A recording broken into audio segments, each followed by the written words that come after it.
Bonjour, aujourd'hui nouvelle revue de programme des candidats pour la présidentielle. Je fais juste une petite aparté, hein. J'étais un peu bousculé par les partisans de Monsieur Asselineau de l'UPR lors de ma dernière vidéo me reprochant de ne pas être assez précis.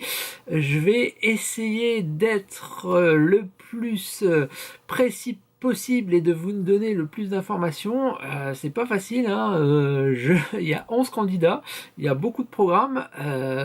Ça supposerait que je passe des journées entières à peaufiner leur programme et m'intéresser, et je n'ai pas le temps malheureusement.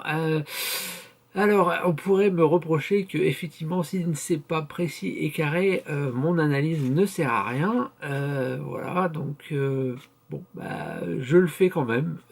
C'est un parti pris. Effectivement, j'ai conscience de mes erreurs et de mes défauts, mais n'empêche, je me suis donné pour objectif de faire le programme des 11 candidats, donc je continue. Donc aujourd'hui, on va parler du programme de Monsieur Poutou. Donc Philippe Poutou, c'est un programme qui cette fois-ci est assez lisible, hein, puisque en fait c'est une lignée de programmes qui suit la candidature de Monsieur Besancenot et sa première candidature donc lors des dernières élections en 2012. Et on sait à peu près à quoi ça correspond et les électeurs savent à peu près ce que défend Monsieur Poutou. Mais je vais quand même analyser le programme en profondeur, hein, pour ceux qui ne connaîtraient pas du tout. Donc Monsieur Poutou, il a 50 ans. Donc, ce qui fait que c'est vrai que lors des dernières élections, en 2012, en fait, il n'était pas si vieux que ça, il avait 45 ans.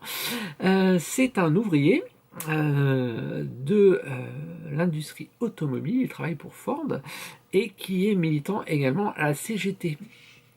Donc il a militanté, hein, dans les réseaux de la gauche radicale, hein. Donc il a été premièrement dans la Ligue communiste révolutionnaire avant que ça change et que ça s'appelle le nouveau parti anticapitaliste, et il a été désigné donc par le parti, hein, donc qui est un peu différent des autres partis, c'est-à-dire que bon, c'est un parti qui fonctionne plutôt de manière communautaire, hein, donc tout le monde a le droit de donner son avis, il n'y a pas forcément de sauveur. Donc il représente le parti, hein, puisqu'il a été désigné, mais ça pourrait être tout à fait quelqu'un d'autre. Donc il essaye de se différencier de Nathalie Arthaud de Lutte ouvrière, mais bon, c'est un peu compliqué dans le sens où quand il était jeune, il a milité à Lutte ouvrière. Donc ce sont des programmes qui se ressemblent assez fortement. Et c'est vrai que pourquoi faire deux candidatures NPA lutte ouvrière, je ne sais pas. Lui, il dit que la démocratie est mal faite et que finalement on a le droit de s'exprimer qu'une fois tous les 5 ans, dans la possibilité d'être candidat au présidentiel et d'avoir un temps de parole dans les médias. C'est vrai que sinon, dans le dans l'année, on n'en parle pas du tout, on parle pas de politique, et qu'il n'y a que ce moyen-là de s'exprimer. Donc il y a sûrement une réforme à faire pour que la politique soit plus présente, hein. Bon, déjà, on le voit, hein, sur les réseaux sociaux, il y a quand même la parole qui s'ouvre, et qu'on en parle plus que d'habitude, mais c'est vrai que dans les médias traditionnels, malheureusement, il n'y a que cette présidentielle où on parle de politique, qu'on peut s'exprimer. Donc, bon, bah, lui, il aimerait peut-être au fond de son petit cœur faire alliance avec Nathalie Arthaud et présenter qu'un seul candidat, mais ce n'est pas le cas. Et donc il se présente à la présidentielle ainsi que d'autres candidats qui peuvent avoir un programme assez similaire. Donc on va voir son programme.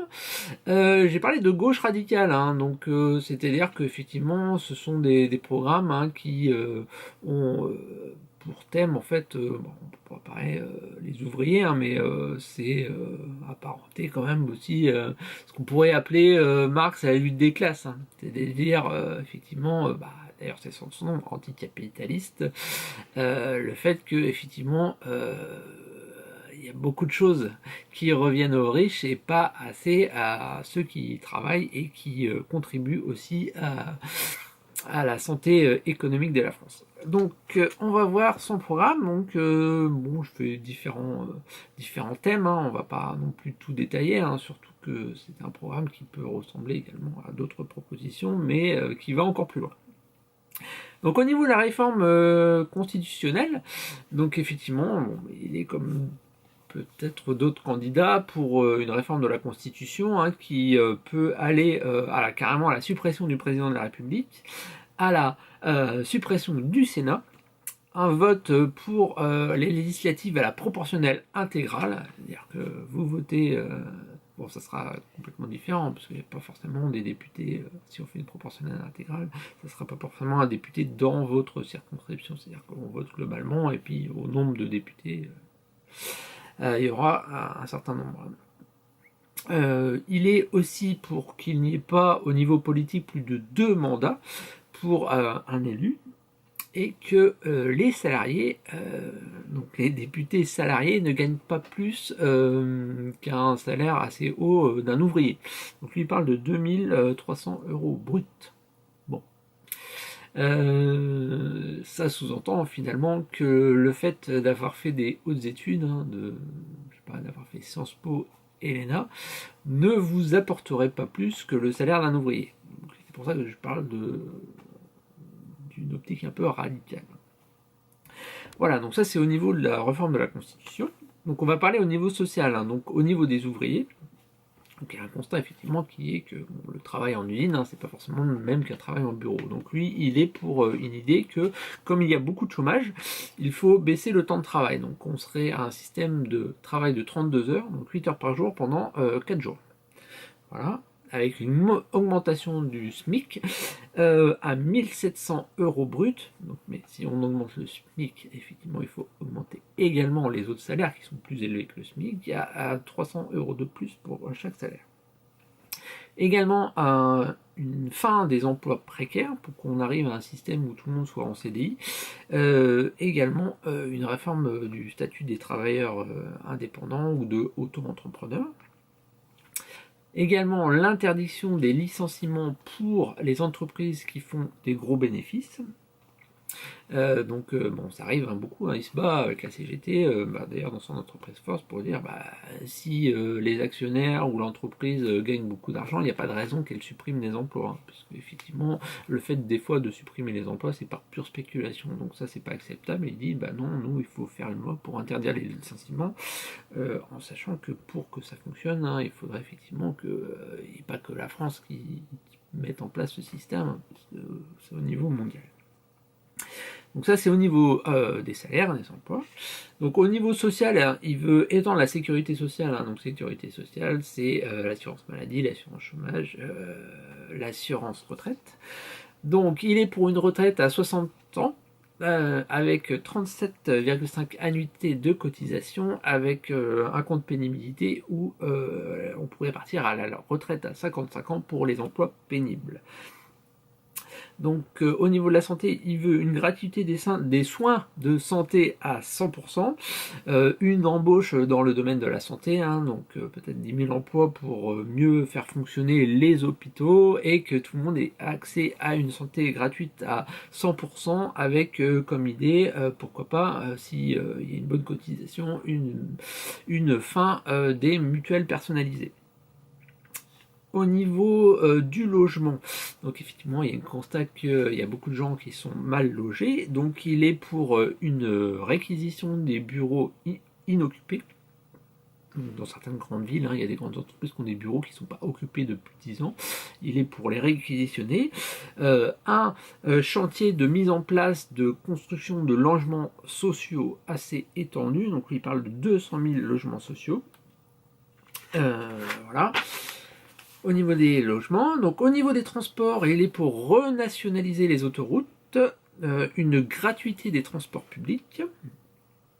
Au niveau de l'énergie, il est pour l'arrêt du nucléaire, l'arrêt des chantiers de l'EPR et un objectif de 100% d'énergie renouvelable en 2050 avec un objectif au niveau de l'écologie de tout bio, 100% bio à l'objectif 2027, donc en 10 ans.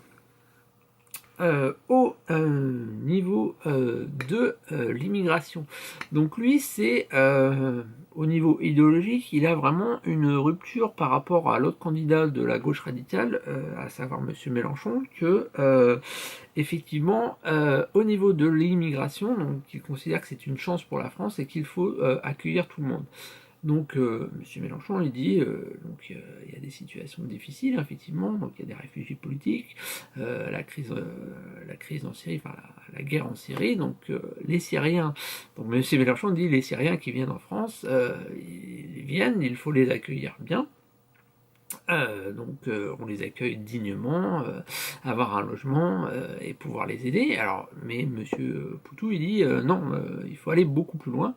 C'est-à-dire que c'est un peu internationaliste, c'est-à-dire que tout le monde est le bienvenu en France et qu'il faut régulariser tous les sans-papiers.